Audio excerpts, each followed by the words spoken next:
First of all, Gaël Pressoir, who is a biologist and plant geneticist, and then Andy White, who is a forestry economist. Who's starting? We are now starting, and Gaël, we will start with you, Gaël.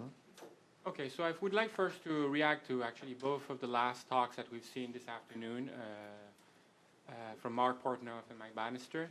And I would like to react on some of the recommendations that they give about the need for a plant breeding. And the main question here underlying this concern of mine is, if you're going to be promoting any agroforestry crop or a new crop such as Jatropha, such as apparently the USAID would be recommending, given the Haitian interest in Jatropha plant and biofuels, to recommend a new crop for a country like Haiti, you need to be thinking about, for any crop, whether it's Jatropha or tree species, what are the varieties that are going to be planted and are going to be delivered to the growers and the farmers. So there are two concerns here. First of all, what are the varieties? And second of all, how to get the mass production system for either improved seeds or improved varieties, improved clones, or improved science to be grafted, or plantlets, to be delivered to these growers. And I would like to see it in the light of what has been done, and whenever a country has had some major agricultural improvement or agriculture system improvement, we've seen usually good, outstanding varieties and good delivery system of these varieties to the growers. And since we were talking a little earlier about biofuel, let's stick to that example. The sugarcane and the ethanol industry in Brazil, everybody's making a big fuss about it today, and we're all very excited about it. And there are reasons to be excited about it. But we are talking about it today, but Brazil started this experience 20 years ago. For the past 20 years, Brazil has been developing the outstanding sugarcane varieties that are high yielding under low fertilizer because they have excellent soil symbiosis with mycorrhizae. And these outstanding varieties make the difference. They are good at making ethanol, and they're giving the farmers good productivity and good revenue, hard cash. And so if we are to promote a new crop on Haitian hillside, you need to be thinking, what are the varieties that we're going to give to these farmers, and how to deliver the varieties to these farmers? And so the question is, then, how does that happen? And if we take all the countries that have undergoing a green revolution, named Brazil, India, they all have local capabilities and doing crop improvement, responding to the needs in terms of crop improvement and crop delivery. They have a seed system, they have seed industry, or they are capable of having the local resources and the local capacity to respond to these needs. And so one of my advices is that if you are moving into promoting a new crop, make sure you have the varieties, or you have the crop improvement program behind it and the science behind it to be and sustain that program. And you have efficient seed delivery and efficient plant-led propagation system. And you need it locally.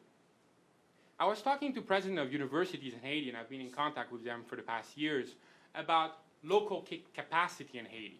There's a tremendous, they're asking for it. They want the capacity inside.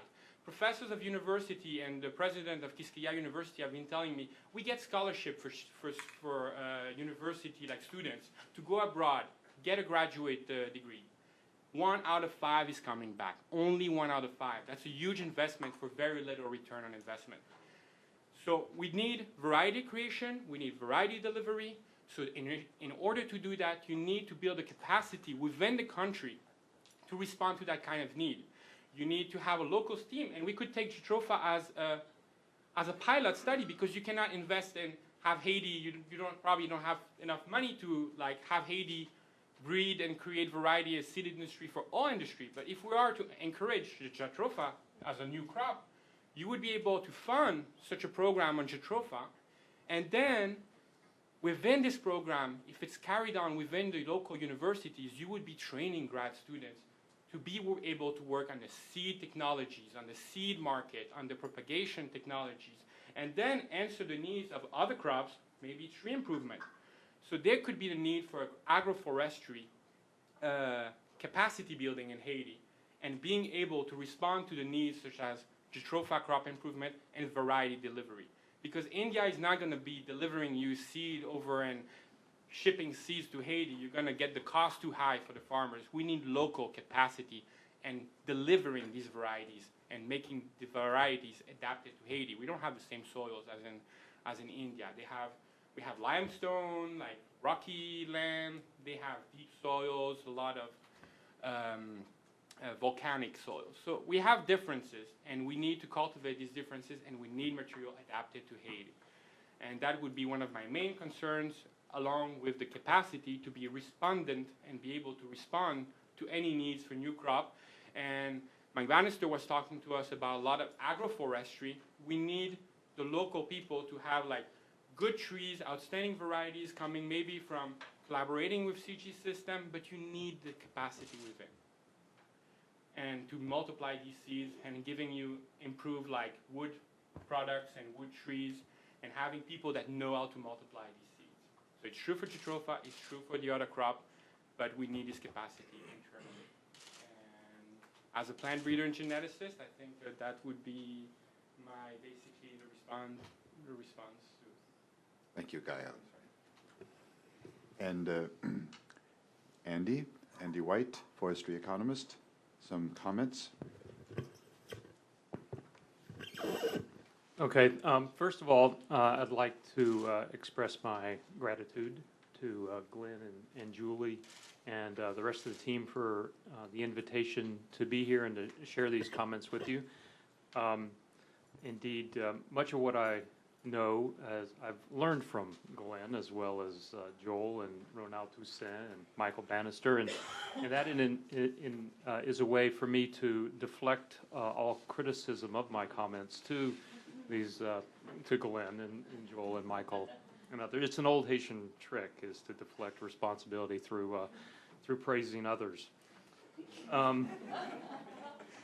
With that being said, I've made a few comments earlier, so what I'll do now is just build on some of those and be a bit more specific, starting with the two presentations. First of all, with Michael's review of the watershed management history and projects in Haiti, I thought that was, it's clear to us that that was comprehensive, and lots has been learned over the past 40 years. I say 40 because I think that the very first U.S. government-financed watershed management project that was titled Watershed Management Project was in 1962. It was the upper watershed of the Artibonite. The concern then was siltation of the Paligue Dam, the largest source of power in Haiti until recently, until they started to rely much more on biodiesel. I mean, not biodiesel yet, but diesel. Jumping the gun there a little bit. But anyway, so there's a long, long history, and obviously lots has been learned. Lots about the technology, lots about the strategies, lots about the collaboration that is needed both between the project and the people and between organizations. And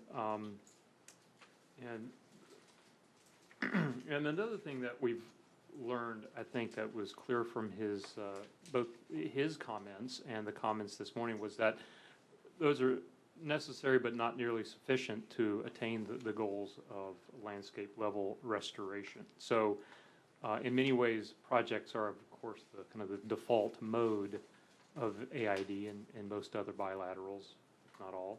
And but that's not going to get us where we need to go and want to go.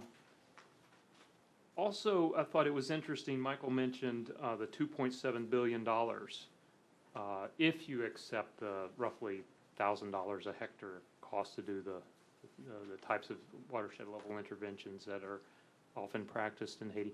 That's not a heck of a lot of money.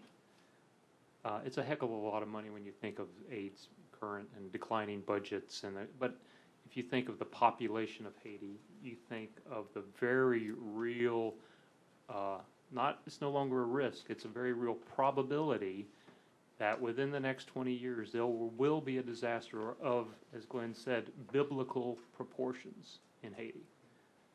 $2.7 billion to diminish that or postpone that 10 years or 15 years, diminish that by 10% is not a lot of money. And it's, as I don't need to tell everyone in this room, but I will say it just to remind us all of the context. It's a sad statement of the status of development in this country and of the developing world if we can't find $2.7 billion to help bail out a country and put it on the path to sustainable livelihoods.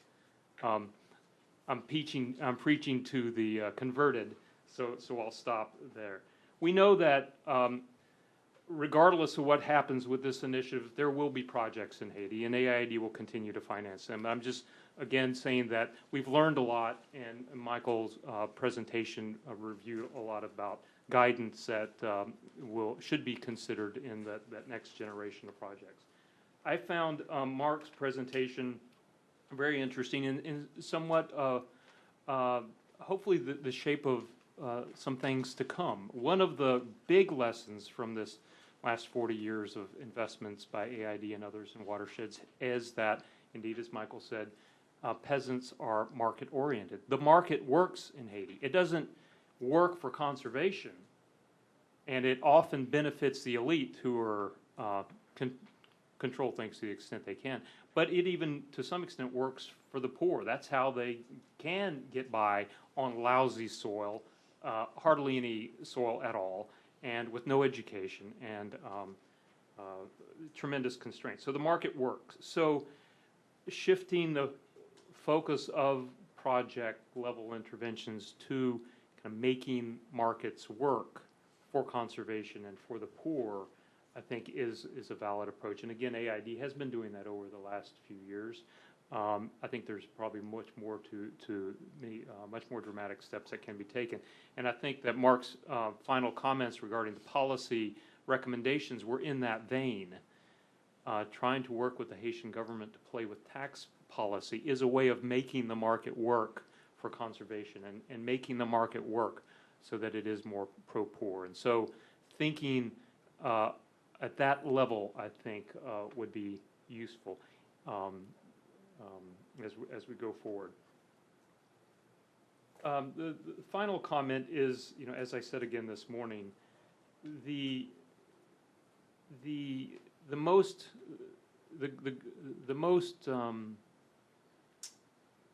probably the policies or interventions that are going to have the most dramatic impact on watersheds are not watershed management policies.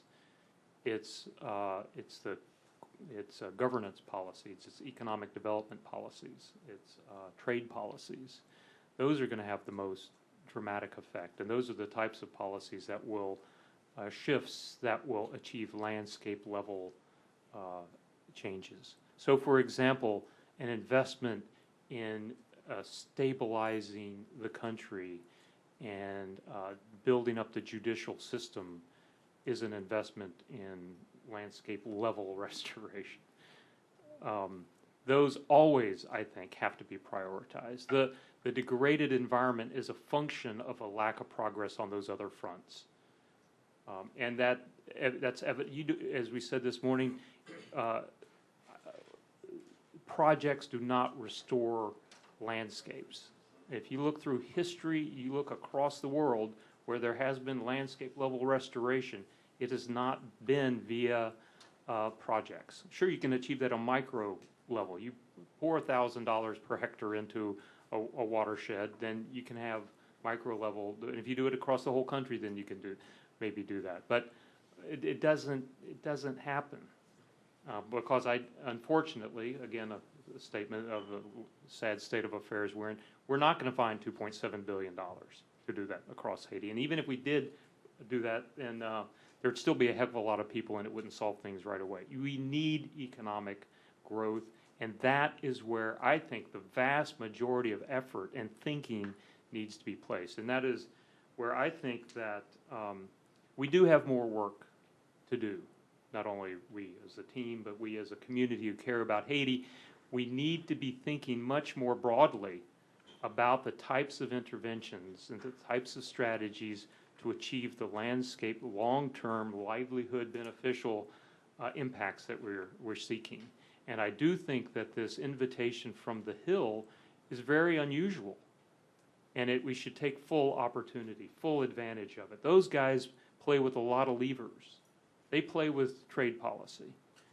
They play with carbon policy, which I think could be as important or more important as an option in Haiti as biofuel, and potentially much greater impact than project level investments, and facilitating investment by U.S. companies. The many U.S. cities, 30 of the 50 states have already have carbon-free policies, and there's going to be more money over the next 20 years pumped into carbon sequestration. Why not funnel that towards Haiti? It's time to think out of the box, and it's time to think beyond projects, and it's time to think at a much higher level, and we have the opportunity to do that since we've been invited by the Hill to think of these. So that's would be my recommendation, not only to the team, of course, because they have been thinking about these. I think it would be useful if they, again, I know this is the last thing Julie wants to hear, or probably Glenn as well, but if there could be an extended mandate or a second phase to give a team of people the opportunity to step back and think about this suite of options, compare them, throw out the ones that don't make any sense, but then think outside of the box. There has not been much thinking outside of the box, as was evident this morning, right? We've largely been doing the same thing over and over again. We've learned a lot of lessons, and it's gotten better. The watershed level projects have gotten better, but it's time to think out of the box, because we know what's going to happen in the next 20 years. We can plan on it. It's one of these. Not very often can you plan with such certainty about the types of thing that's going to happen, but we know that a bad event of biblical proportions will happen in the next 20 years if something dramatic does not change about Haiti. Thank you very much.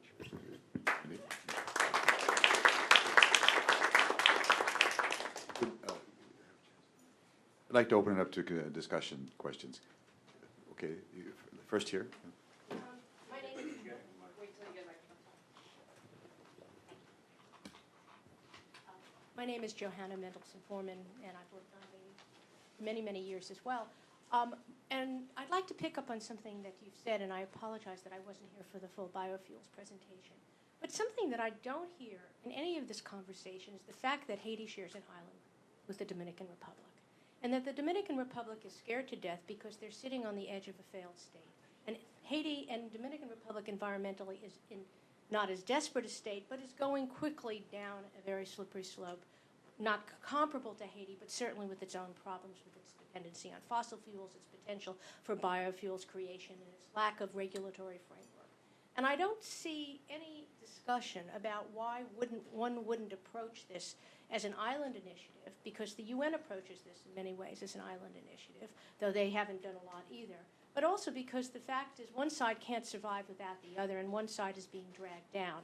And it seems almost obvious to be doing this, given the congressional interest in the Dominican Republic, including many members having houses in La Romana and cultural interests as well, plus a large constituency in New York State of Dominican. So I just find it stunning, sitting here and listening to the discussion on Haiti, that there has been a discussion of Haiti in isolation of the rest of the place where it sits. And I'd be interested in provoking a discussion about how one could create a Hispaniola initiative and to start looking at first principles again as to a holistic approach to dealing with this, because I don't see a solution of more Band-Aids or more projects unless it's taken in a holistic sense. And you talk about governance.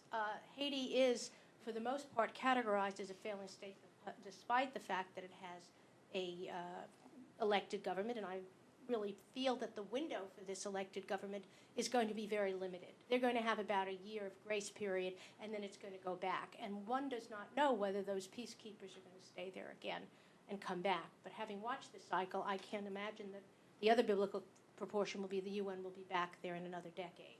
So I'd like to hear some comments on that as well. Thanks. We had another question back here. I think there will be lots of questions. Well, let's try to. We'll watch our clock for about a 2-minute comment from each participant. I'm Mike Benge, and I would like to first of all comment on your comment on it. Unfortunately, Congress, although they are quite willing to work with us and give us directives on talking of aid, that they don't very often appropriate money for two countries. And so you have competing budgets between two countries. There has been a joint initiative, watershed initiative, in the Dominican Republic and in Haiti for a number of years. And it's kind of, Ben, what would you say? It's kind of putting along? Yeah, Maybe. And so there is a problem on that. I was very happy to hear Gail's comments. They were very good.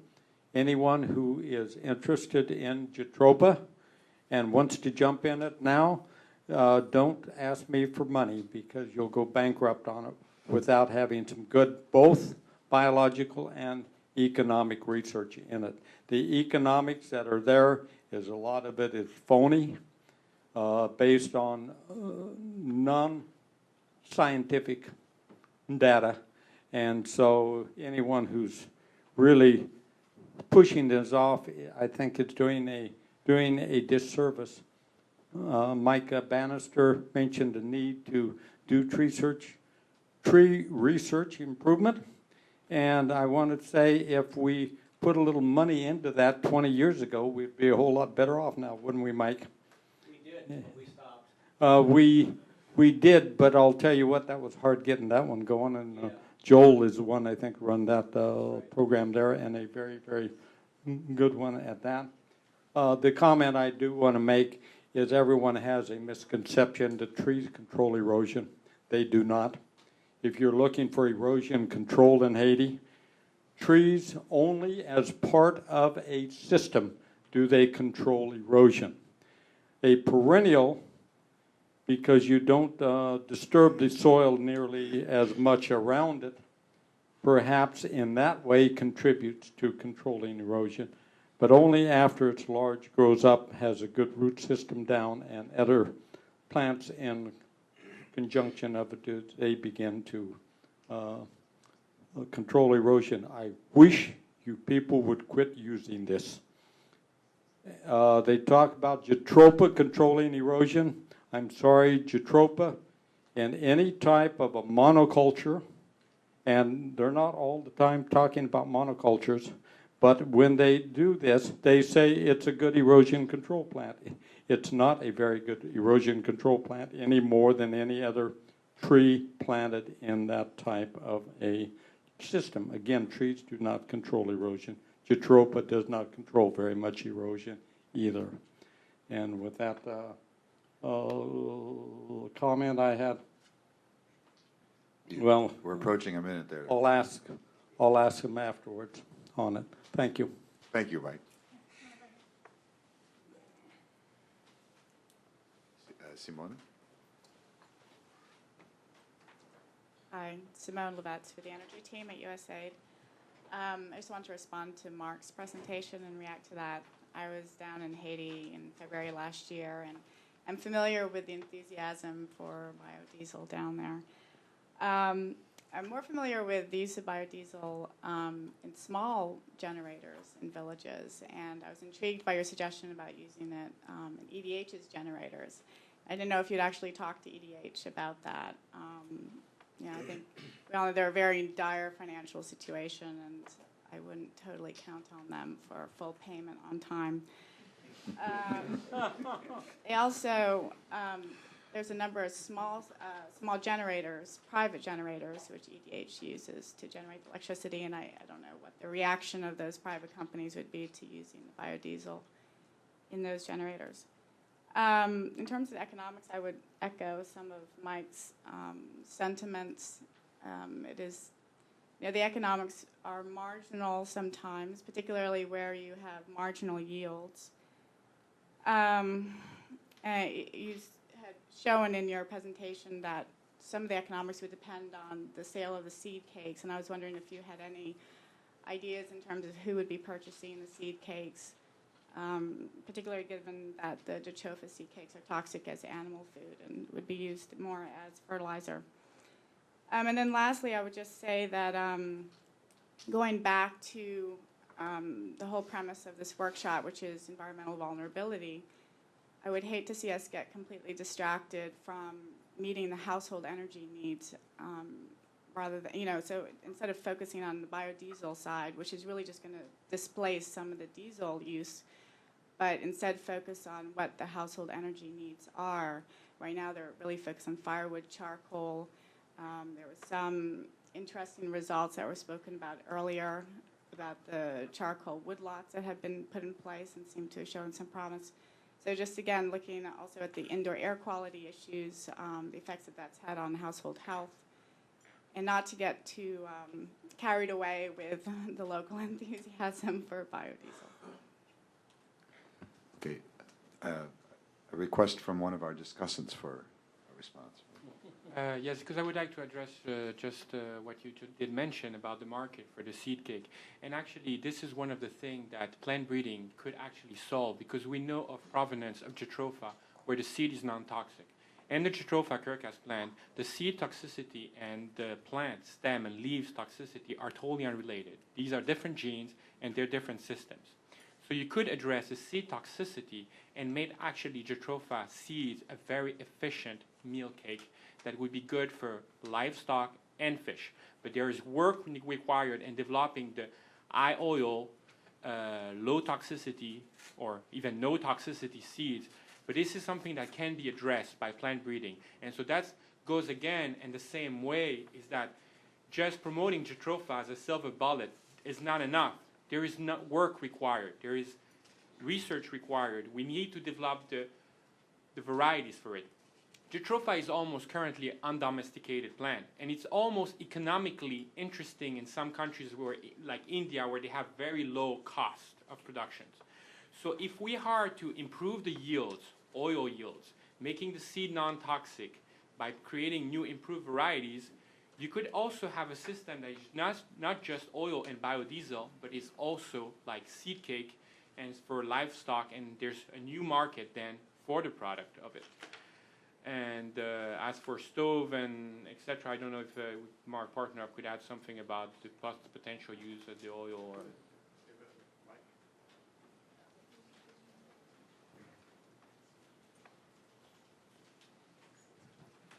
Or first of all, to address who did we talk to, we didn't talk to EDH, we talked with the Ministry of Energy and their technical staff there. And I do want to point out that I was really impressed with the technical professionalism of all the staff of the Ministry of Agriculture, the Ministry of Environment, and the Ministry of Energy, and the technical competence of many of the private citizens I met. But EDH was an example. If the idea is that USAID will pick a watershed, and that there would be electric power producers in that watershed, and that's who then you would target for selling jatropha oil, for working with. We did find many individual groups that were interested in using biodiesel or pure plant oil in their own private generator systems. The Montana would be interested in running their generators as a hotel in Pétionville. They'd be interested in running their generators on homegrown fuel as a selling point. The energy needs of the household, we really looked at that. And charcoal is very low cost. It's very, very inexpensive because it doesn't encompass the replacement cost of the fuel. And so jatropha oil is not cost competitive with charcoal. It's not cost competitive with firewood. It's not cost competitive with bagasse. And so that's why we looked at, if we want to create a market for jatropha, it's going to have to be against diesel fuel. Now, once you get economies of scale, things might change. But that's a long way away before you have economies of scale in the Haitian agricultural environment. How do you overcome the fact that you cannot? And how do you overcome the fact that you have a very, very short seed production season and you cannot store the oil over time? So therefore, to run a generator in a watershed year-round, you would be able to run it for maybe a couple of months, and then you would buy diesel oil, or what? There are a couple ways to address that. If you're looking at village-level seed processing centers, we're not looking at monoculture jatropha. We're looking at a variety of oil seeds that can be produced. Like the neem plant has oil seeds, the castor oil has seeds, peanut oil, coconut oil. So these processing centers are not going to be just focused on jatropha. They would be focused on the economics of the local capabilities of that local village or that local ecosystem. And yeah, I mean, the economies, right now there is no jatropha oil. You can't run a electric power facility at the village level with jatropha oil because they don't have the economies of scale to make that happen. And that's why I said work on selling the oil to the electric power generators because they have the need, they have the resources. And then the village level economy will change and develop after that. And yes, you'll have to start with blends. You can't start with straight jatropha oil. Are there other questions or suggestions? Yes, ma'am. Yes, hi, I'm Helen Seidler, local international development and environment consultant. We've talked a lot about the economics of things and the science of things, and I find myself wondering about the social side of things. And that is, who are the people who are the most vulnerable if we're talking about environmental vulnerability? What does the particular social stratification in Haiti have to do with how these problems are addressed? And particularly, what about the gender aspect? Where does that perspective come into the thinking, the planning, the research, the recommendations? Those seems to me are all critical issues to be taken into account if we're going to have a really big picture. Other comments or questions? Bob? Sure. You're volunteering 2 minutes, I know. 2 minutes. Is it on? Yeah. I was very interested in Mike's vignette about the farmers who throw the soil back onto the hillsides. To me, that's thinking outside of the box. And I've been trying to make in my mind some comparisons, believe it or not, between FDR and Proval. In one sense, just as Proval opened up the political tent and brought his opponents inside to accept some of his New Deal politics, you know, Proval is trying to do that as well, opening up the tent of Haitian politics. But that's not the comparison here. The comparison is that these are both leaders that have come into a country extremely depressed, extremely environmental stressed. And, you know, talk about thinking outside the box, I guess we'd all agree that FDR thought way outside the box and started a number of very creative programs, had the resources to do it. And not only did he work to enhance the environmental base of the country and treat problems, he did it in a forward-thinking way, and he had people training and responding in their skills and needs. And I'm wondering if in Haiti, part of that thinking outside the box process is not to say, look, how can we help Proval to have the resources so that he can think outside the box and decentralize Haiti, respond to some of his own programs of prioritizing agricultural production, helping those farmers maybe not just throw soil that has fertilizer back onto the hillsides, but maybe building terraces and putting soil on there and then building these live ramps and that sort of thing, and mobilizing some of the resources to help Haiti reconstruct itself. When Proval initiated his platform, he put down that one of his platform points was to protect the environment. My response was, there's not a whole lot left to protect. I think rehabilitation is a better term.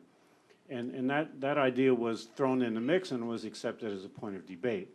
So it just seems to me that we really have to look at this in a very serious way. I would endorse what Andy has to say. And one last comment is the fact that you have an ally in getting aid to money from a fellow named Jim Dobbins at the RAND Corporation. He has written and argued before and testified before Congress on many occasions that if you look at the amount of money we're throwing into Iraq on a daily basis, it's terribly disproportional to the little needs of Haiti, and that we ought to look about getting some of that money into Haiti, which is much more important to us in many respects.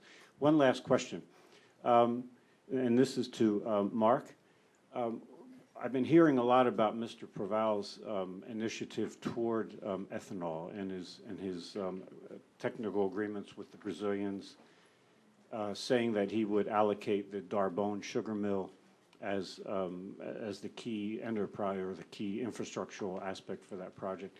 And I was just wondering, when you had this meeting in Haiti and you presented these kind of ideas about the biodiesel and then maybe the ethanol as well, what kind of response did you get from the representatives of the government?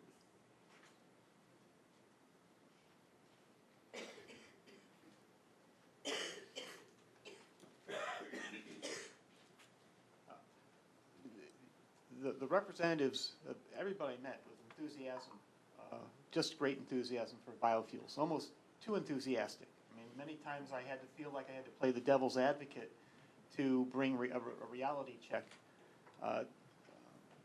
because there are hurdles in every situation. Now, in the context of our assessment, we are looking at how to plant perennials on hillsides, and so ethanol doesn't make sense in that context. But ethanol makes a lot of sense for Haiti. I mean, Haiti used to be the sugar capital of the world, right? So they have the technical understanding of how to plant sugar canes, and they have an outdated ethanol mill, which Brazil, being an ethanol leader, can provide technology to support. And so there's room definitely for ethanol for fuel or ethanol for consumption, whatever brings the most money. In the flatlands, and they're very creative agronomists in Haiti. They're looking at sorghum-based plants that grow in drier areas, and again, as Gael said, they're looking at different varieties and species of sorghum that can go to be used as a feed source for ethanol. And so, but those are different areas than what we were assessing as a team. So I think the people I talked to clearly understood the difference between biodiesel and ethanol, and they understood that they're not mutually exclusive in their entire energy portfolio. Other comments, questions? Andy? Just to like to clarify one point. Well, actually, before I clarify a point, I want to respond to the very first comment very quickly, and I think that was an excellent point about the Dominican Republic. It was brought up in a number of presentations, I think Glenn earlier this morning, and then during Mike's as well, about the importance of developing trade and exploring trade with the DR and developing Haitian peasant and larger enterprises expertise in terms of exporting and responding to the Dominican market. But I think your point about looking at it within the Hispaniola context and with the DR is right on target.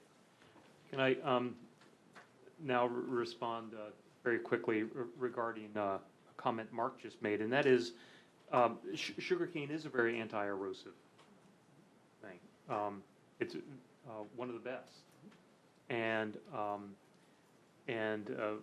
one of my favorite stories about watershed management involves sugarcane, and it's also related to this broader trade issue, and that is that one of AID's first efforts to try to achieve watershed management at a watershed scale was a pilot started in '86 or so up in the Central Plateau.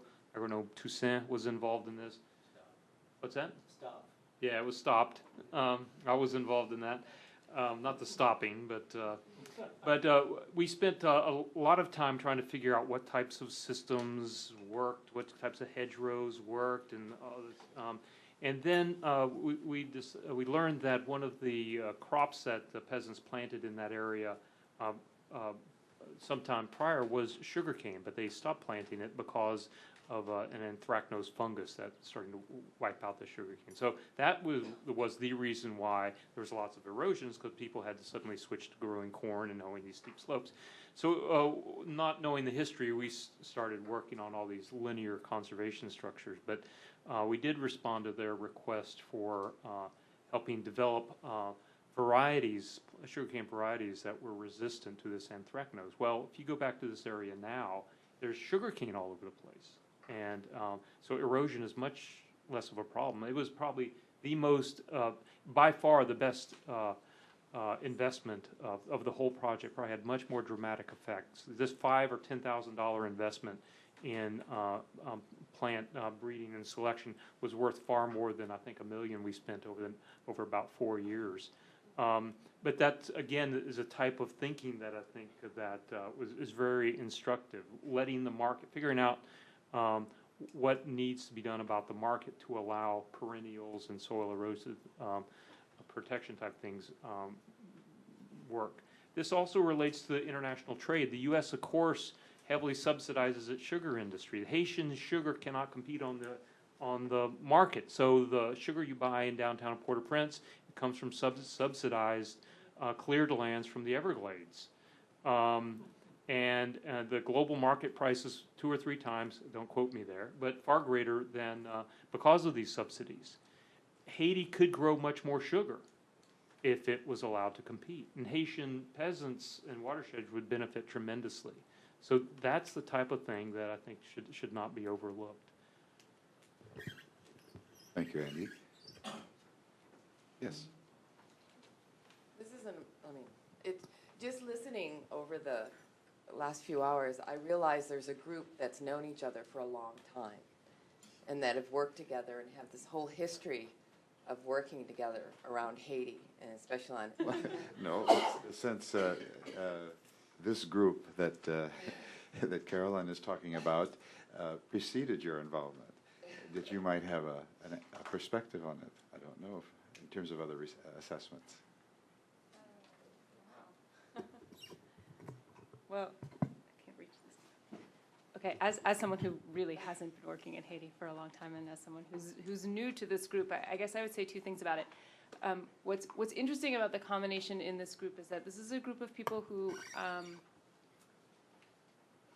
do I say this? I think these are a group of people that have been used to doing the types of projects. They have a very long history of engagement with the different projects, and the sort of, they might be forgiven had they fallen into the trap of the project mentality. And what I find very interesting about this group coming together on this assessment was their ability to step away from the project mentality and to recognize that even though some of them have been working for, let's say, 20 years and they've been through, X iterations of an aid project that was supposed to have solved the problems and that didn't solve the problem, they neither developed a horrible cynicism and said, oh, forget this, we can't solve the problem, nor did they remain so wedded to those old-fashioned ideas that they weren't able to consider new options. So I have to say I was a little bit nervous because I knew that this network of people had worked together for a while, and I was wondering if we'd be able to look at it with a fresh perspective as you're asking whether we were able to. And I think that to a degree we were able to. I think there are a couple of new members of this team, such as Mark, who's not worked with us before, who I don't think has very much experience in the development world. He's not a policy wonk, so he's not jaded. And I know, I hear people in the audience who are expressing some skepticism about some of the stuff that he presented, which is perfectly fine. But we welcomed his take on things because he's not an old development hand. And I think that some of the solutions to these problems are going to require people who are not old development hands. So in some senses, I think we might have gotten the best of both worlds. Having said that, I will say that as the person managing this project and as probably the person with the least USAID experience, even though I'm a USAID employee, I was really trying to push people to say, give us some concrete suggestions. You've been doing this for a long time. Tell us not only what works and what doesn't work, but what is it? What were the factors that made a particular small pilot project either a success or a failure, and then tell us how can we take that lesson and scale it to another place. And I have to say, I'm still pushing that point. That is still something I would like to hear more about. Mike, I think, did a very good job. Just as one example today, he gave us an unbelievably broad perspective of the history of development projects in Haiti. I think he has an excellent understanding of what's worked in certain places and what hasn't and why. But even he is saying, we still don't really understand systematically what have been the systematic factors at play here and how can we leverage that into a higher scale impact. And that's what I'd like to see more of. So I think I'm going to try to push this team even more to do that. There's more work, guys. Yes, just one sentence comment. One of the just a minute. One sentence comment. One of the differences between this assessment and other assessments that I've been involved with is that there's a time depth, a longitudinal understanding of the evolution of projects over time, and of in some cases of peasant farm systems over time, that other assessments that I've been involved with didn't have. My comment was, I think Andy there probably has one of the things that I think it's being real undersold on this, and I don't know who it was that brought up that the Haitians are market oriented, and if you're going to do environmental projects and you tie it into a product that they can profit more from what they're doing, and it's in a long-term aspect on it, I think this is something we have overlooked. For instance, on our wood project or our early tree planting projects, we aimed at getting farmers to plant trees for charcoal production. Charcoal production is the lowest value of the wood, and we shot for the lowest value rather than the highest value, and it took many years for aid to learn that. And so market, if they have a market for what you're going to do, they will end up planting it. Don't undersell the Haitian farmer. Other comments or suggestions, questions? Over here, please. Yeah, we just wholeheartedly agree with the last comment, and use that to make a comment on Mike's presentation, where he listed all the actors involved in pushing forward reforestation and planting trees in a sustainable manner in watersheds.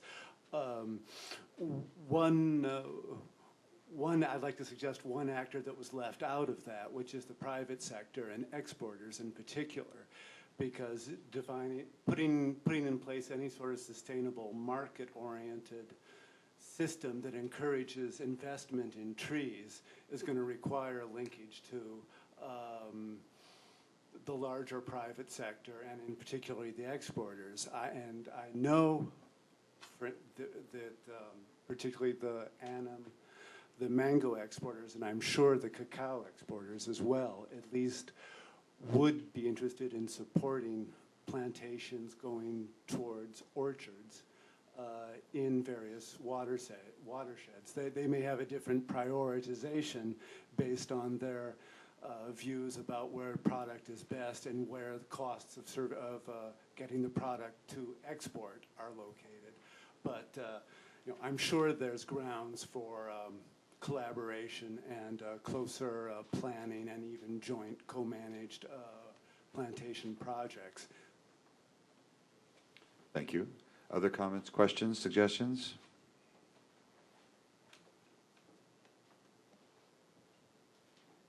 I wanted to make two quick points. One, concerning the social stratification. I think it goes to the point with which I completely agree on making sure that that is profitable at the end of the day.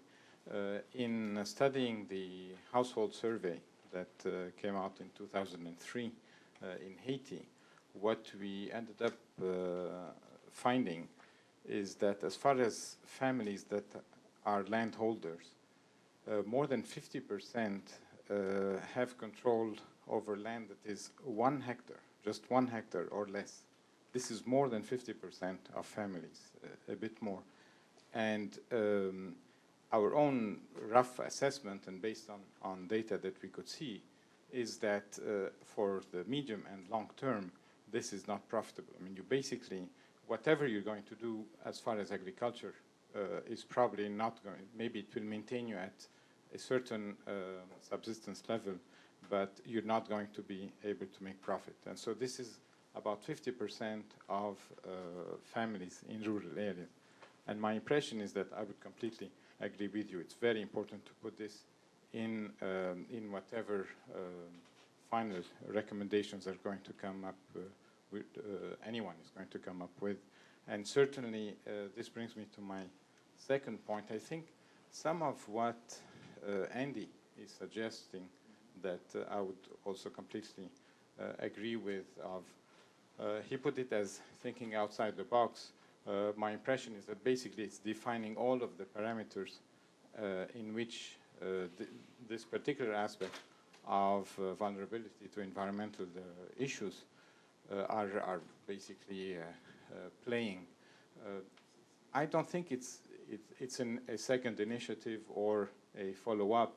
My impression is that probably it requires a bit more consultation and discussion. And certainly, I know of quite a few teams who have worked on either the global view or some of the units in there, the legal aspects and others. And what we had tried to do in our exercise on overall rural development, so we weren't only focused on degradation, we tried to build up one of these kind of frameworks that we should be able to tease out of these some specific issues on legal aspects, trade and others. We'll be very happy to share with you.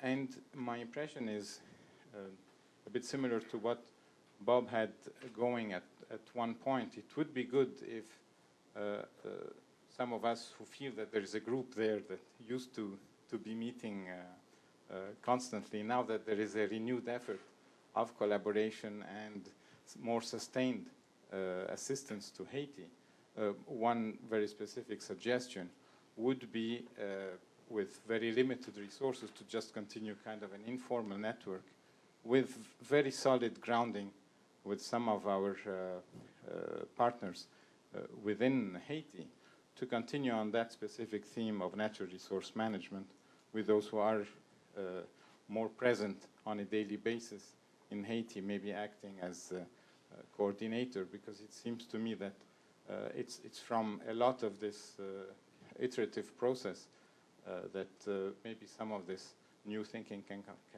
come out. Thanks. Other comments? Yes, in the back. Thank you. You've talked a little bit about selecting watersheds for microcatchments.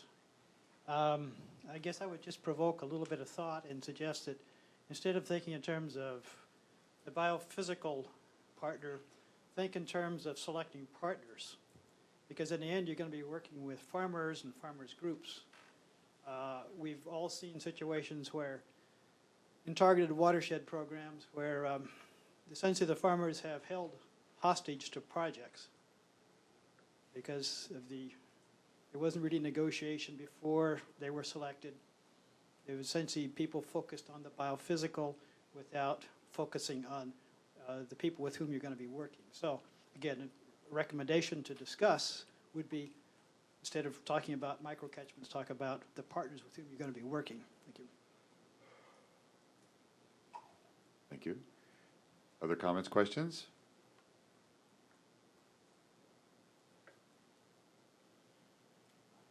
I thought I'd see that. Well, I think yes, please.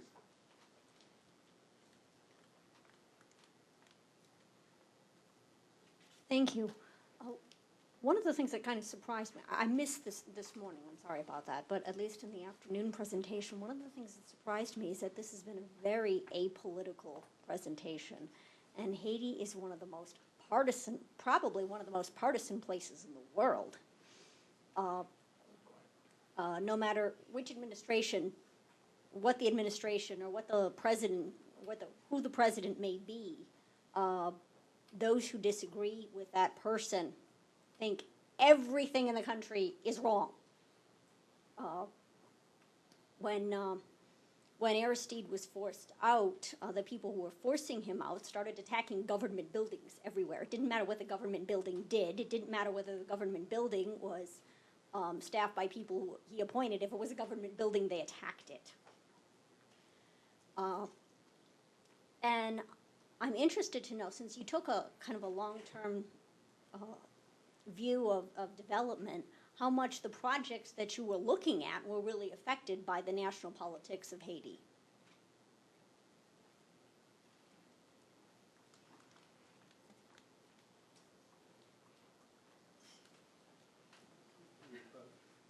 Is Mike here? Okay. Not supposed to answer. That's all right. You're the most qualified to answer.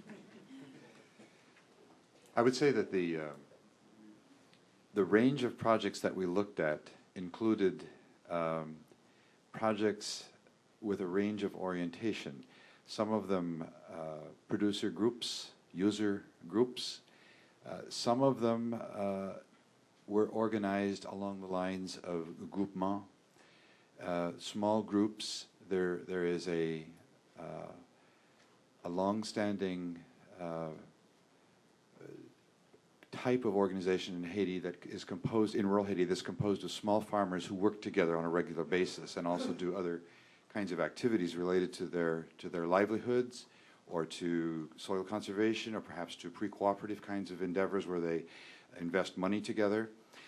And there's a kind of, there's a philosophy or an ideology that goes along with that. And a part of that is one that puts them in a position to do a critique of abuse, of the absence of a voice. And when the situation has opened over time for elections and for freedom of speech, which wasn't always the case, but which is much more now the case than it was a generation ago,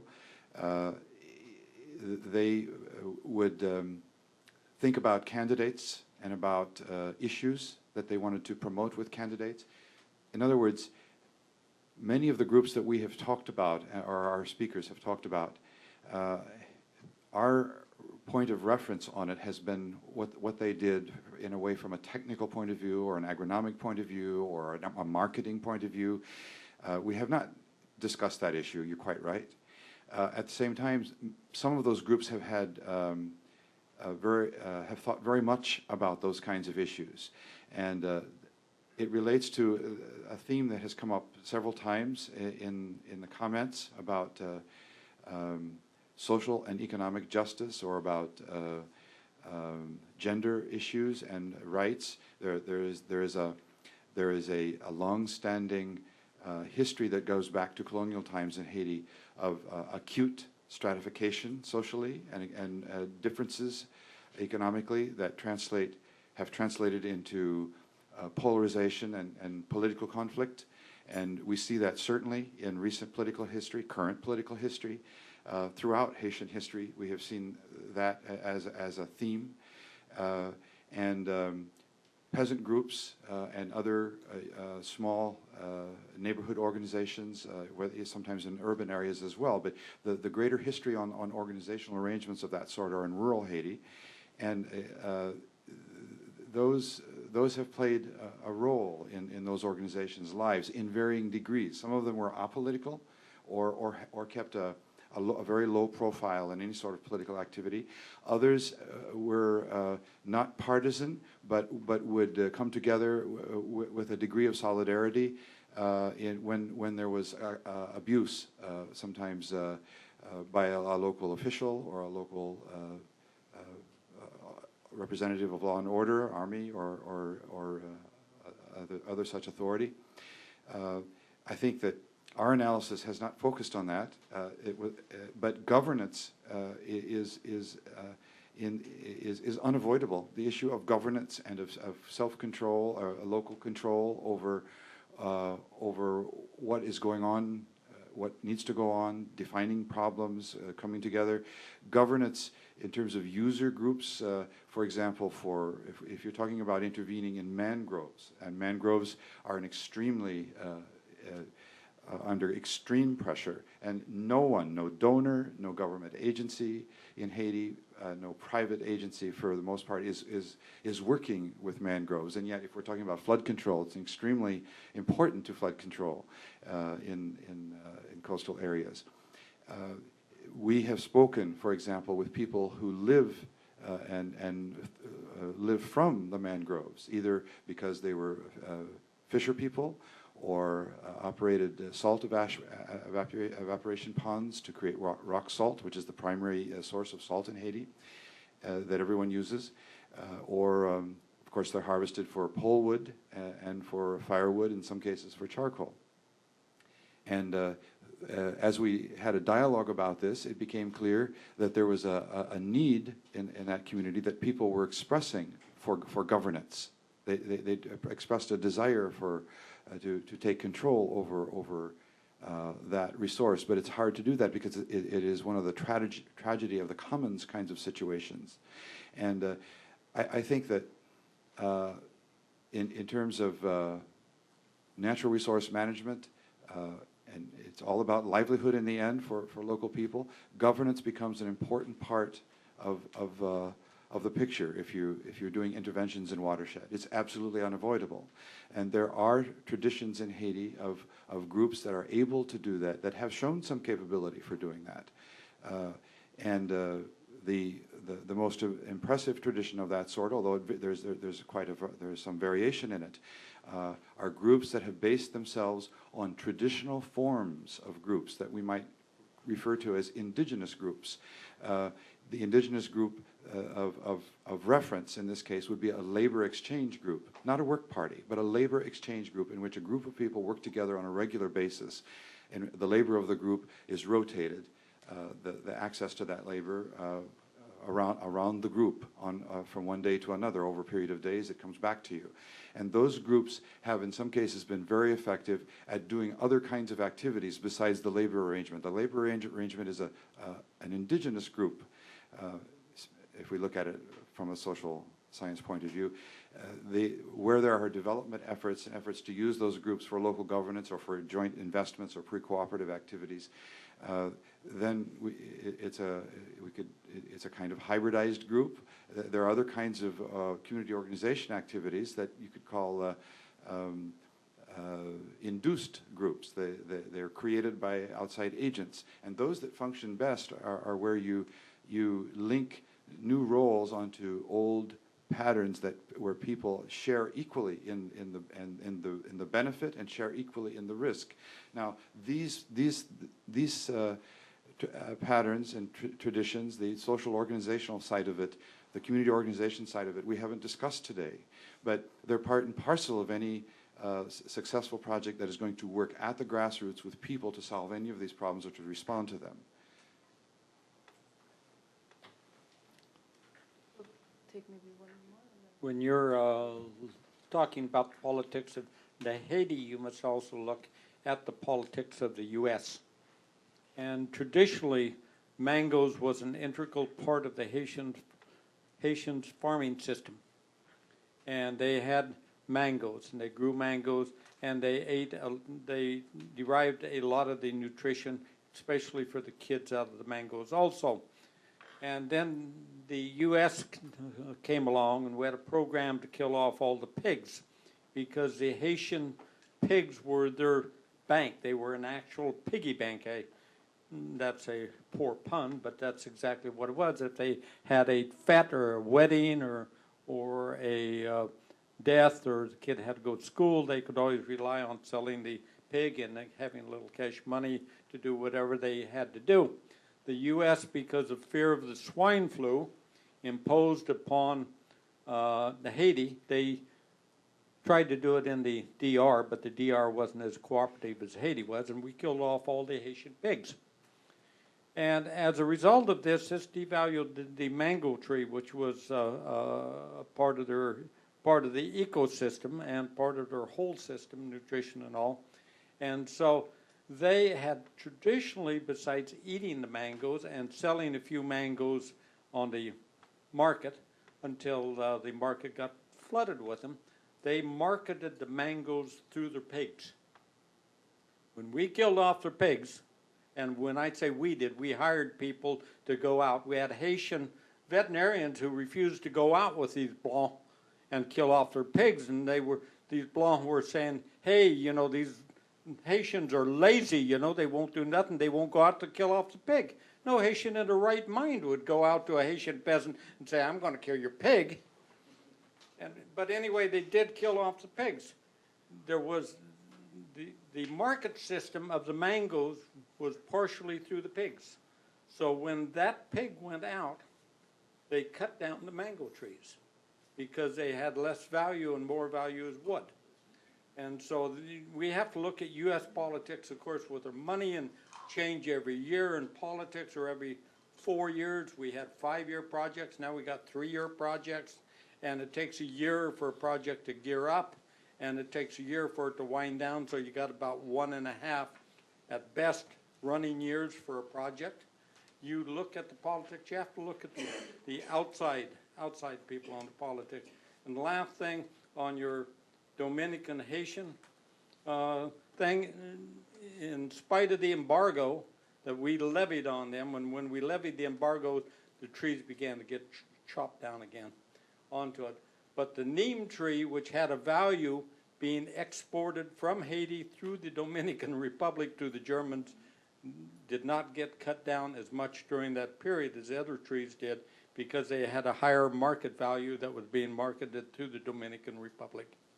Well, thank you. In terms of the, we're going to move on into our last session now, where we wrap up. In a way, we're talking about some of what we're talking about is wrap-up kind of material.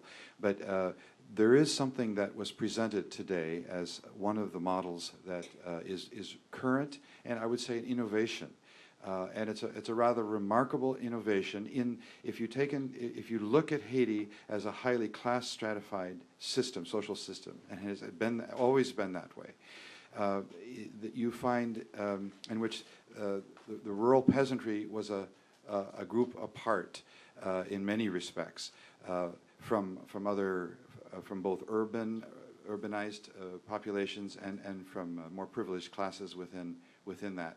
But there are some rather remarkable things going on right now that involve straightforward business partnerships, in which small peasant farmers are private sector. That is to say, they are straightforward partners in a business proposition with someone or a concern, a company, a firm, an individual, or oftentimes it's really a family, who is far wealthier than they are, and in which they have sat down face to face and worked out a business arrangement. We've seen this a number of times. It's true of some emerging mango orchard arrangements between wealthier landholders and small farmers who have, in the past perhaps and currently, are sharecroppers on their land. And we have seen that in the case of one that Mike mentioned in the cul-de-sac plains near Port-au-Prince, where a wealthy landholder, out of self-interest, he didn't wish to lose his land to squatters or to uncontrolled access arrangements in a politically volatile environment, and was forced in a way by the circumstances to take a very practical rather than a polarizing, violent turn, which often has taken, in which they have sat down, adult to adult, to work out a business arrangement in which the interests of both sides were reflected with good economic benefits to both sides. And this is a new development. We've not seen that before. It's very recent. And I think there is grounds for optimism, and those things are worth monitoring and following up. I think we're going to move directly into our final session, our wrap-up. Julie Huden, who has been within the Agency for International Development, our primary contact person for the functioning of our team, is going to think about and give us some feedback on, stakeholder feedback. We had stakeholder feedback in Haiti with a workshop operated in a similar manner to this one, and we are very appreciative of the questions, the comments. I found them to be very helpful personally. We want to take those into account in the preparation of our final report. Some are cautionary notes when there are questions raised that makes us think. So I thank you for that. We benefit a great deal. And we also have a representative from the U.S. Haiti Mission with us, Lionel Poitvin, who will make some closing comments as well. So I would like to turn this back to Julie for her summary of stakeholder feedback.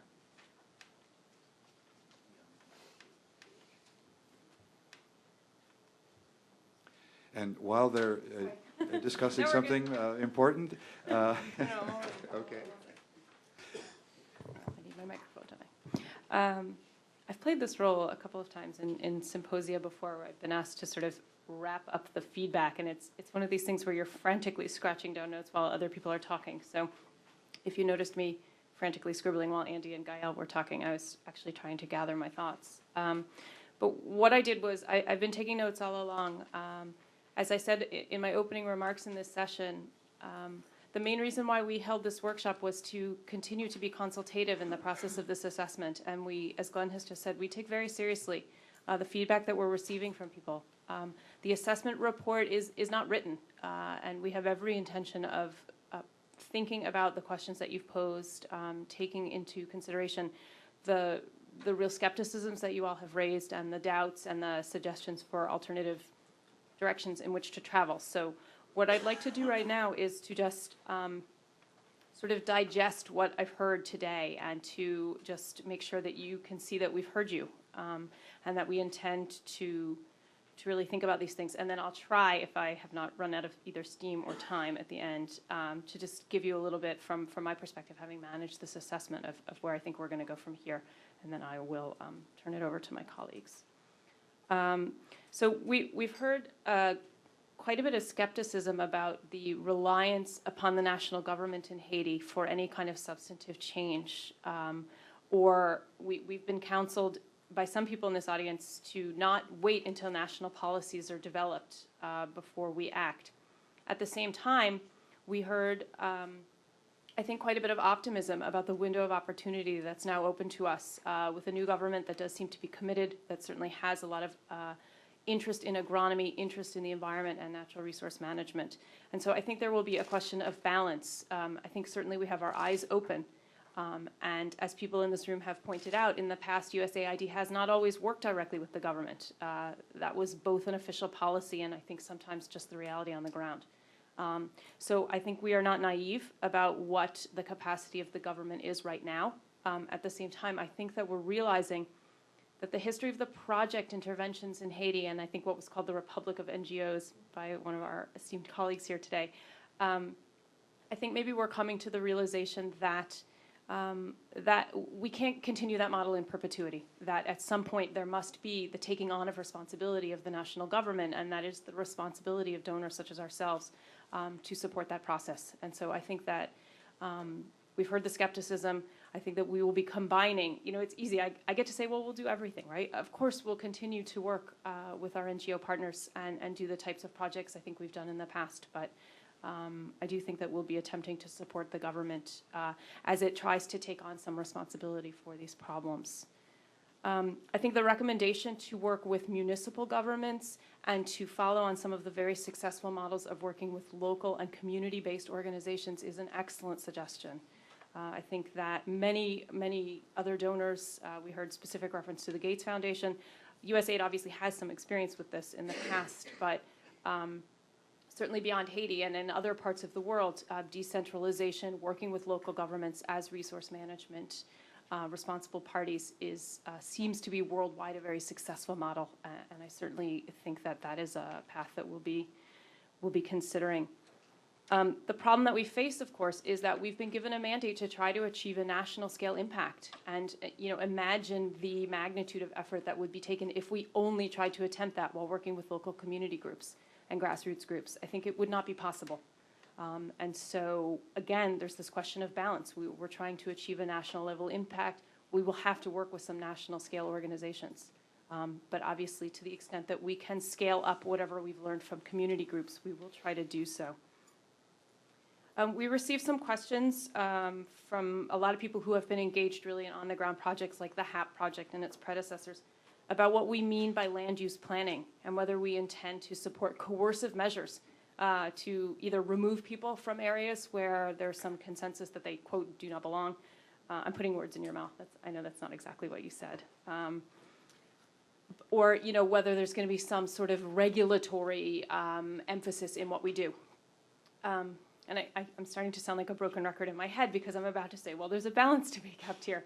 I think that our assessment team has come to the conclusion that there are certain very critical areas, mangroves being one, headwaters being another, just important springs, sources of potable water for people that really are so critical that I think we will have to think about trying to come up with some alternative to remove the human pressure that's on those areas. Now, I'm not saying any kind of removal of PU. I mean, I wouldn't make a statement like that. I think that we're realistic that you cannot even discuss moving people away from sensitive areas until they have an alternative place to go and an alternative livelihood strategy. And we would have to come up with some holistic system that would incorporate zoning with those alternatives. So I do not see us becoming extremely coercive without alternatives in mind. I would like to think that we would never be extremely coercive. But having said that, I think any solution to the land use zoning issues or any kind of land use management planning, I think we would very strongly feel that that would have to be participatory. This extends on this question of working with community groups and have we consulted with grassroots groups, have we consulted with farmers organizations, where is the social aspect of this analysis? I could very much see us engaging in the kinds of participatory land use planning exercises that have worked in many places in parts of the world. You know, if we had a specific land area in mind, whether that's a watershed or if it's not going to be a biophysically defined element, as Mike McGahey in the back has pointed out. Maybe we need to find the best partners or the most open partners with whom to work. But I think anything that we did in the way of protection or land use zoning, it would be done in consultation and in coordination with local users and local participants in that process.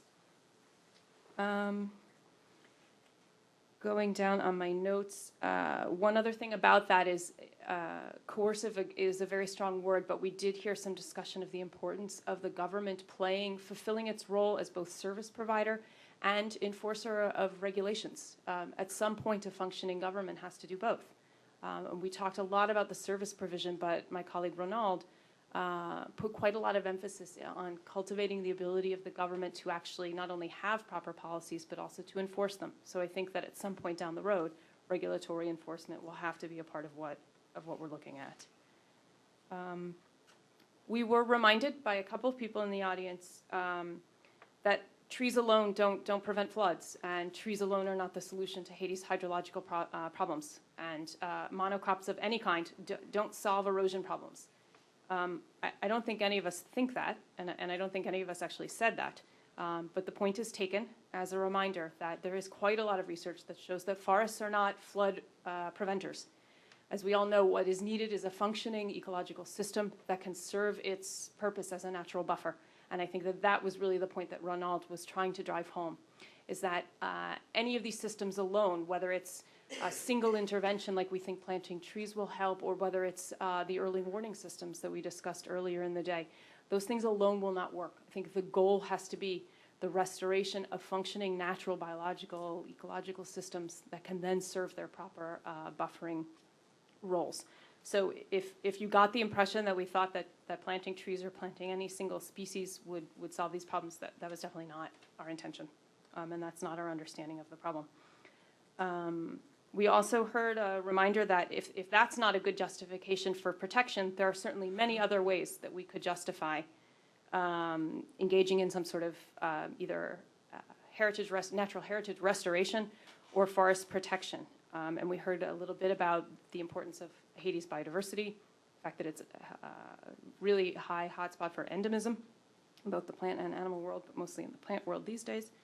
And so that we have ample reasons to look at protection of the remaining rich ecosystems up on the pine ridges and down on the coastal areas. And that one way to approach that would be to cast that as a protection or a restoration of Haiti's natural heritage and not necessarily sell that as kind of a flood prevention strategy. I think both in our presentations and through every aspect of the Q&A that we've had today, the message is very clear that there cannot be a short-term approach. We cannot continue on this project cycle of 2, 3, 5 years, and that we must find some way to overcome the problems that are inherent in the development model that we are faced with. to try to get to a longer-term generational commitment and a long-term building of relationships that will have some sort of impact.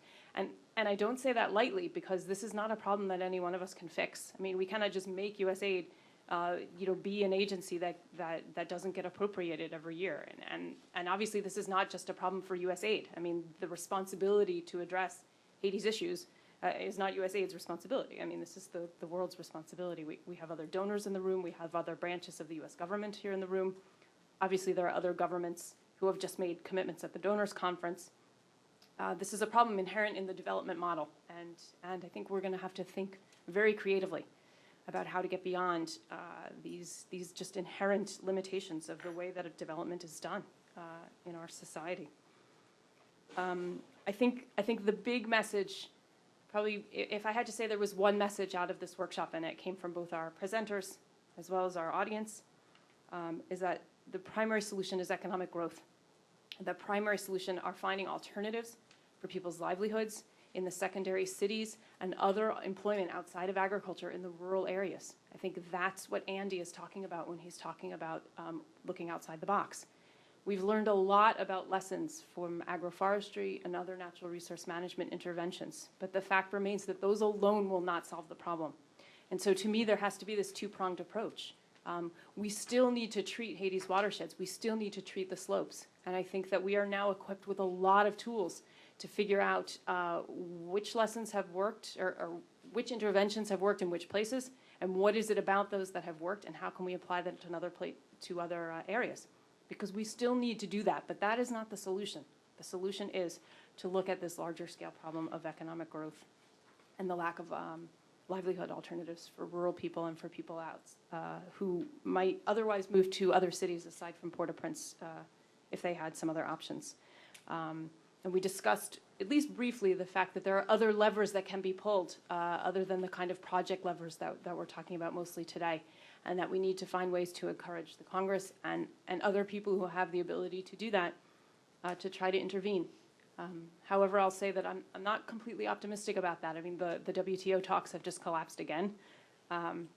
We know that trade policy and agricultural subsidies, as Andy discussed, are really hurting Haiti and are preventing some of the solutions that we think might work, and that's not something that you or I or anybody in this room actually controls. And so I think that will be a continuing challenge. A couple of other interesting points that we heard today that I think we can respond to is a focus on emerging leaders in the new government, and to try to move beyond the reliance, as I said before, on the international NGOs. That there seems to be some new ministers and some technical staff who seem to have vision, and I've heard this not just for Haiti, but in other projects that I've worked on, of the importance of cultivating emerging leaders and really nurturing their ability to have vision surrounding these problems. Got a few more notes here. Back to the idea of other levers and other things that we can do aside from sort of our traditional project mode. We do seem to have an opportunity with a large amount of congressional support to try to do something novel, but I think that the burden is still on us. And what I heard today from the comments from the staffers was that support will be forthcoming if we can offer something that is integrated, a strategy that is compelling, and a strategy that has the support of the other major donors who are active in Haiti, and I think that's a real challenge for us. I think that we still have work to do to make sure that the product that we present and the approach that we're planning to take has those qualities before we can be assured of the support that we think we can get from them. Let's see, we heard about some opportunities for synergies with the work that the National Weather Service is doing, and we also heard on a similar vein that donor coordination on disaster management seems to be one of the brighter spots in the whole history of donor coordination in Haiti, and so I think it would be excellent if we could build upon that. Nadim has also raised the very specific issue of a more active working group meeting on a more regular basis, and I know a lot of those initiatives, you start them and then 3 weeks later nobody has time to have meetings, but I do think it would probably be useful. We heard a couple of other comments about ways to really empower the poor of Haiti and the citizenry of Haiti and not foist external solutions upon them, but ways that we could address social justice, economic justice, issues having to do with the most vulnerable groups. We had a specific question about gender and what could potentially be the role of women in this solution. And as an anthropologist sitting across the table from another anthropologist, I have to say I'm a bit chagrined that we did not spend as much time on those issues as I think we could have. This was a discussion we actually had over lunch. And I think that we could do more to look at that. I think that that's a lens that we really need to consider, that we did not consider sufficiently. I don't know how that got by me, the anthropologists in the group. But I take responsibility for that. Actually, it's there. It wasn't presented today. Well, sure. But there's material there. Okay, and then just wrapping up a few more things. We received a question about why we had not taken a more Hispaniola-wide approach to this problem, given the very real interest that the Dominican Republic has in seeing its neighbor become more stable, and because of the lot of thematic commonalities that they have, and energy alternatives is one of those reasons. I think Mike Bench actually kind of succinctly explained why that is, and it's because of the simple and probably silly reason that our appropriations come in a bilateral fashion, and that it's not, unfortunately, not as easy to do, which I don't think absolves us of the responsibility to look at that issue. But I also think, Johanna, that there was some discussion of trade and tourism across the border, which wouldn't go all the way to answering your question, but I think that conversation might have taken place while you were outside of the room. So there was a bit more treatment of that than it might have seemed. Regarding the whole biofuels area, we knew this would be an area that generated a lot of discussion. We knew it would be quite controversial. We heard some skepticism expressed about the economics of the production, and to be seen, I think. Obviously, some proof of, what's that word, proof of concept is needed before we would make a commitment, but I don't think we should oversell the enthusiasm of people in Haiti, but at the same time, we've just gotten finished saying something like, how can we empower people to take advantage of their own circumstances and to do something productive for their own benefit? And so if this is one of those areas where we can take advantage of the entrepreneurship and the initiative of people in Haiti, I think we have a responsibility to try. I hear Simone's cautionary note that it's important not to get carried away with a focus on biofuels to the expense of looking at the very real problems of household fuel strategies and the heavy reliance on charcoal and firewood. And I don't think she said this, but we're of course also aware that there are grave health and environment consequences to the traditional fuels that are used. This is something that Rochelle discussed this morning. So I do think we have attended to that. I think that the presentations today, because they focused a bit more on the biofuels research, may have given the impression that we did not look at those issues, and we have looked at those. And there are some recommendations in our report, but it's a good reminder that you don't want to get so innovative that you leave behind some of the more basic problems that still need to be addressed. Let's see. We got confirmation that our sense that there's a real market mentality operating in Haiti that we can take advantage of, and that there's a very industrious group of people, that people make decisions based on a very rational, economically minded frame of mind, and that's something that can be used to improve the environmental situation and to improve natural resource management interventions. I think we generally received consensus from the group that that would be a good way to go, and that our interpretation that can be used for our advantage seems to be going in the right direction. And I think that's... somebody else is calling with an opinion. That's generally the summary that I wanted to give. I said at the beginning of my remarks that I would try at the end to talk about how we might respond. I think I actually ended up integrating that into my commentary. So I think I will stop talking now. I just want to say thank you very much to everybody who's contributed. It's been a really thoughtful discussion. We appreciate it greatly. And I'll turn things over now to Glenn. I think that there were some gender issues that were implicit in this morning's presentation that didn't sufficiently come out, and there has been some other text related to gender. Some of the key points on those kinds of issues that will appear in the final report have to do with the household fuel use, and also given the predominant role of women in cooking in Haitian households. And there's also air quality and health issues that have a gender impact in a very particular way, and population, of course, and family planning kinds of programs and service use. One of the, of course, there are two very important areas that are it's essential to mention. One is the role of women in marketing, and we've talked quite a bit about marketing now. Export crops generally tend to be controlled more by men than women, although the rejects from exports that are in demand for the internal market system are generally marketed by women, given their role in the Haitian market economy, and it is the central role in the internal economy of Haiti. That role is played largely by women. The one other very dramatic and important point is that given the vulnerability of urban populations in floodplains, and we're talking hundreds of thousands of people,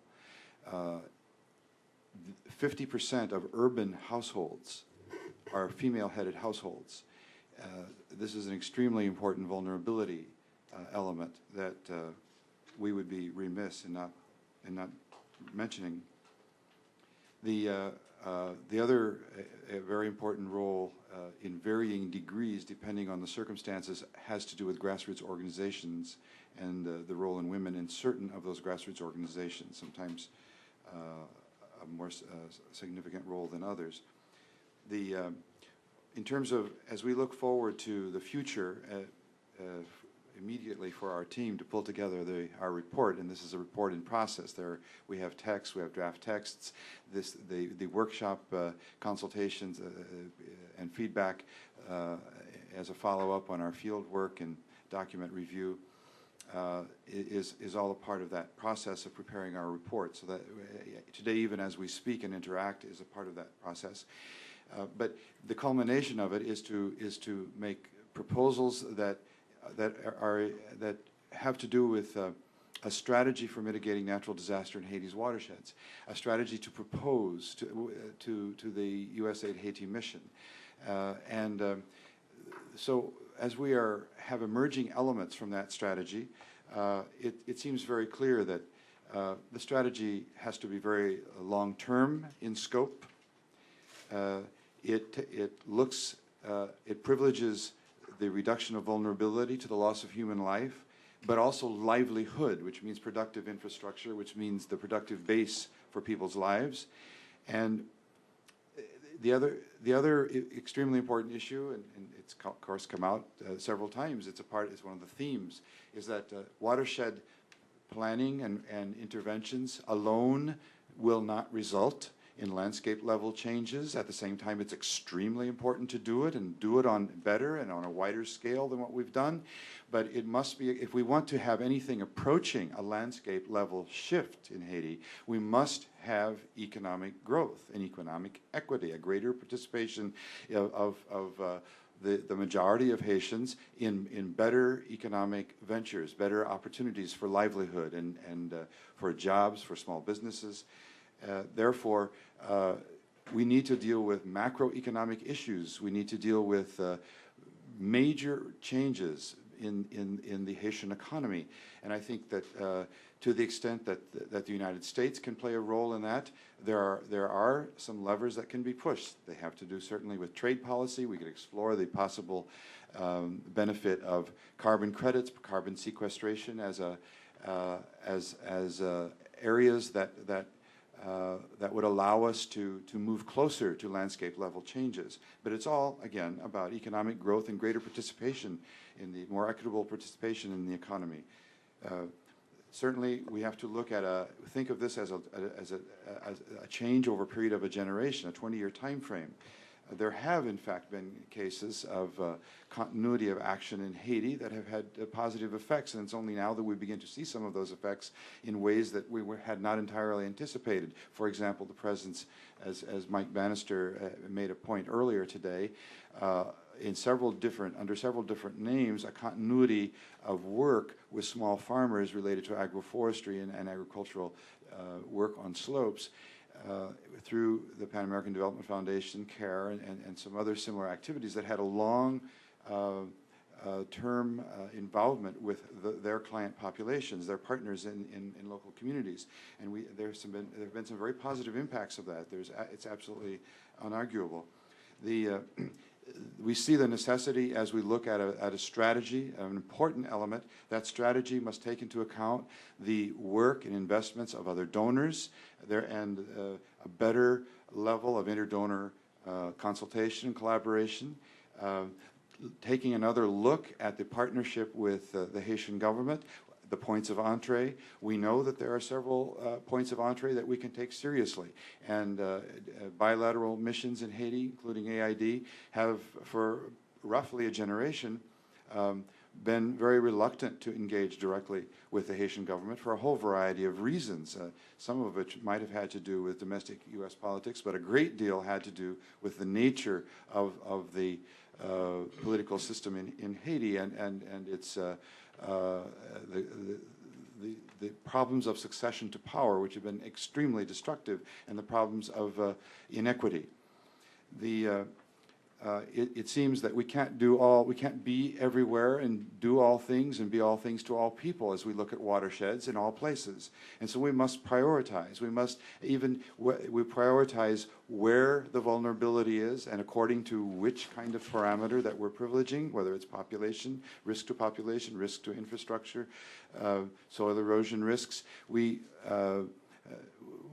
need to prioritize at that level because obviously we can't be everywhere at once, but even within any given watershed, we have to take a close look, a participatory approach in which, together with the residents of watersheds, we look at critical points, fragile points, and we also look at assets within watersheds that merit special attention. We can't be everywhere in the watershed either, so we have to make best use of our limited resources, hoping for a larger share of those resources by virtue of this process.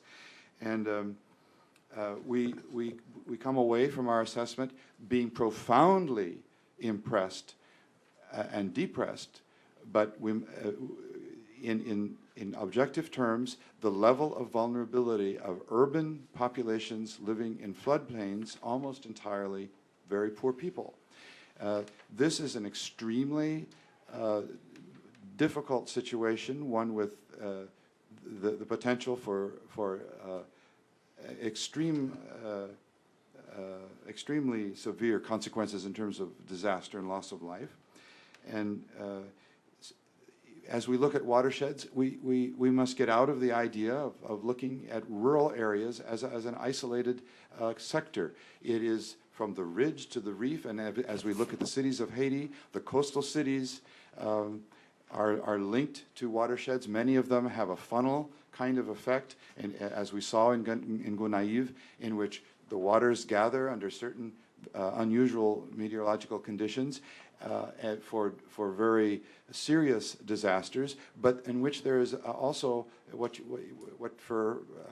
can we call it, minor disasters with every rainy season, in which people living in those floodplains are flooded with every season and sometimes with every rain. And so if we're looking at watersheds, we must look at coastal cities if we're looking at vulnerability. And if we're looking at coastal cities, we must also look at coastal and marine resources. I think that, for example, the mangroves, as we've noted earlier, are an untouched resource. Under severe pressure, the degradation is palpable as you take a look at the stands of mangroves where their traditional ecosystems are present, and they play an important role in flood control, and yet, among other things, and yet no one is working with them. This seems like a missed opportunity if we're talking about vulnerabilities and flooding and all of those other issues. As we looked at ridge to reef, we're not just talking about trees. We have to talk about engineering works. We talk about that could mean diversionary canals. That could mean drainage systems that are better planned and maintained. we're talking about engineering works as well as agronomic, agroforestry, and marketing, and a whole range of activities. If we're going to talk about reducing vulnerability, mitigating the prospects for disaster. It's important to do watershed management planning. These should be very specific to each site and done in a participatory manner. And that's where we get into zonings and not for coercive land imposition, but identification of priorities and identification of assets.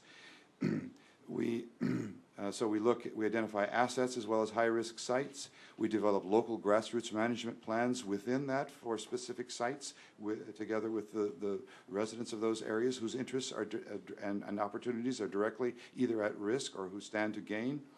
And we look at multiply owned ravines and fragile sites, springs, water flows. Water becomes orienting activities to water, the flow of water, control over water. Water is a resource. We organize around that. If we're doing watershed, there's a plan, planning requirement that brings to mind. Again, participatory. We work in both rural and urban areas as part of a single intervention strategy guided by an integrated plan. We link conservation works wherever we do conservation as such. We link it invariably to the market, although there are areas of highly fragile, very dangerous situations where public works, it becomes a public works opportunity aside from the market opportunity. Public works is a normal part of every society's needs where you have common lands and common threats that affect everyone. We take very specifically the special requirements of protected areas as they fall into priority watersheds and forest ecosystems such as the headwaters, whether it's the pines or in the highlands or mangroves along the coast. And as we seek major land shifts in land use on slopes, we recognize realistically we cannot do that only with conservation inputs or agronomic inputs into such sites. That requires the economic changes, another level. We seek to create heightened employment in the transformation of agricultural products. The value-added part stays within the community as much as possible or within the watershed, creating opportunities for employment downstream, perhaps, off of the fragile slopes, but keeping the value added within those areas. These ideas of value added within watersheds are strongly supported by the current ministers of environment and agriculture. They believe strongly in it. They argue eloquently for it. It makes perfect sense. We need to take it seriously. Thank you.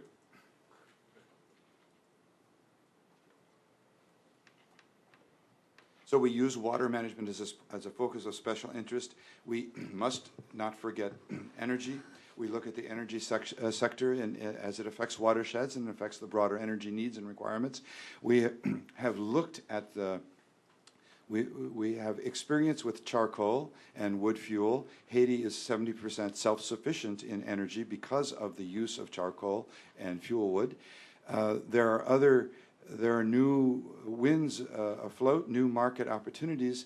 To what extent do biofuels have a future in Haiti? This is something we need to take a look at, to continue to not ignore. One of the reasons not to ignore it is one that doesn't have to do specifically with energy, but it has to do with the tremendous interest in it. We need to channel that interest so that that interest is related to the environment and it is related to willingness to invest in the economy. So if we can channel that interest on the part of the private sector in biofuels, as a part of a broader strategy for improving the environment and mitigating the disaster and prospects for disaster, I think that we must not walk away from it. We can maintain that dialogue and look at where it's appropriate in Haiti for biofuels to emerge as a new sector. That's a new market opportunity, a new kind of biofuel opportunity that hasn't existed before. We cannot walk away from it. We must continue a dialogue about it and channel those energies of people, some of whom have investment funds available and a lot of whom have a great deal of energy and interest in this, to do something positive with it. There's a need there, let's respond to it. We can't ignore it. Finally, and certainly not least, is the issue of governance. None of this can take place in the absence of governance. Points of entree into the governance system are very, it's very important to look at those points of entree that make sense, that have a possibility of a payoff with some continuity.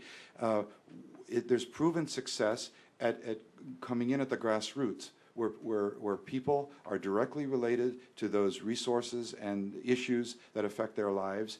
And there's an opportunity for improved governance at that level, both at the level of municipalities, where mayors have few resources, and there are many mayors of goodwill who would like to do more. Even the National Environmental Action Plan for Haiti calls for the municipalities to be the principal actors for watershed planning and support for protection of the environment. I think that there's a very real opportunity, and I think that by having a stronger local government body and relationship to the community, that is one way that will go far to reform the political process in Haiti. The state that has a tradition of being predatory and not providing very many services.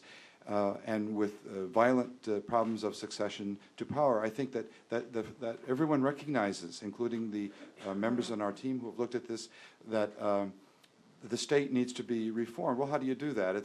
You knock your head against the wall. It's been going on for a very long time. I think one of the points of entree is with decentralization and support for decentralization. But within that, not locally elected government officials alone, but with grassroots organizations in all sectors in the community, all organized sectors or who are organizable. There is precedent for this within Haiti. Some of it is World Bank funding in community. What's the jargon? Community-driven development. There are some positive things coming out of that, for example, in which the partnerships at the local level with an economic benefit and a local service benefit have a great deal of merit. That is a point of entree. And the other one is within the present, there's a change in government. It's a new government that creates, in this case, some new opportunities. There are interlocutors within government who are very interested in these issues. We would be remiss in not establishing active partnerships with the positive things that show some promise of change. So these are the elements that are coming together out of our work that would go into that section of our report, a chapter which is the culmination of what we are expected to do in terms of proposing a strategy for mitigating disaster, dealing with watersheds, and promoting economic growth. I personally appreciate very much the comments, suggestions, and questions that people have raised. All of them allow us to do our work better. I think that there's in many cases, there will be follow-up opportunities to maintain a dialogue, hopefully, and I would welcome that. I thank you who have stayed on a Wednesday afternoon, this late in the day, for a full day of looking at these issues. I thank you very much, a planning and implementing agency in Haiti, for our work, and so we appreciate the support that we've had at the Haiti mission, of course, as well as AID Washington and the U.S. Forest Service. But I turn over then the mic to Lionel. Thank you. Thank you, Glenn. Good afternoon, everyone. On behalf of USAID Haiti, I would like to thank you for your participation at this workshop. I would also like to thank Glenn and his team for a superb job.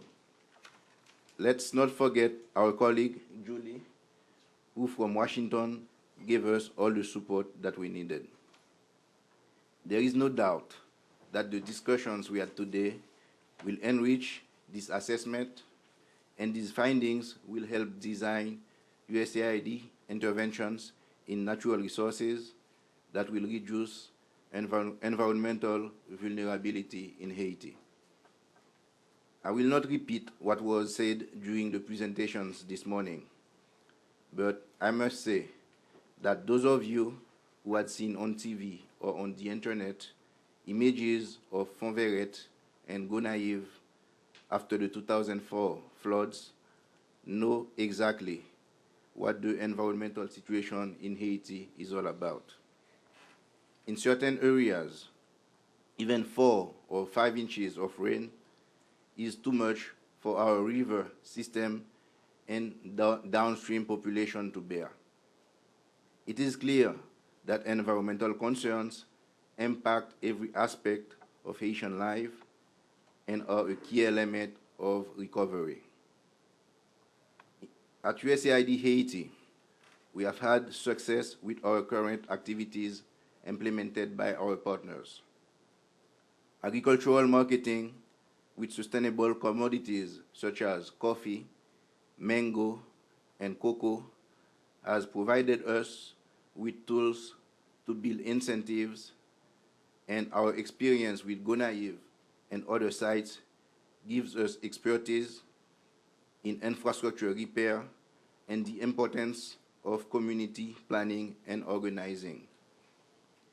Our partners are currently implementing landscaping activities and natural resource management interventions in targeted micro-watersheds. And we expect to learn a great deal before these activities end in March 2007. What are we going to do next? First of all, we are going to integrate today's comments with the comments we had 2 weeks ago from a similar workshop that was held in Haiti. When finalized, this assessment will be presented officially to the mission and to the LAC Bureau in Washington. If approved, the elements of this assessment will serve as key components for a program that will begin around April 2007. In coordination with the Haitian Ministry of Environment, the Ministry of Agriculture, and our partner donors, this program will restore degraded watersheds and improve the livelihoods of local communities. We will develop an approach that will be replicated throughout Haiti as well as in other countries. Julie asked me a moment ago to say a few words about the donors conference that was held last week in Haiti. What I know is that a total of 750 million was pledged at this donors conference for a period of 1 year.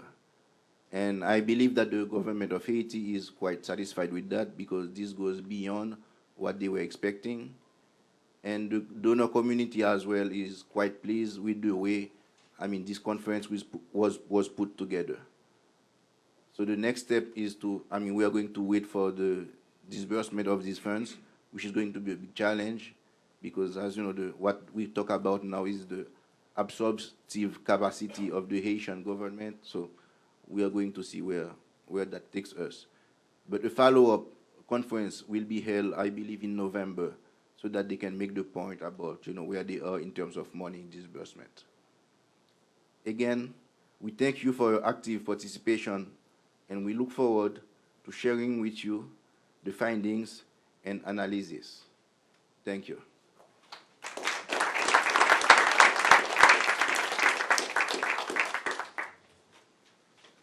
The meeting is closed.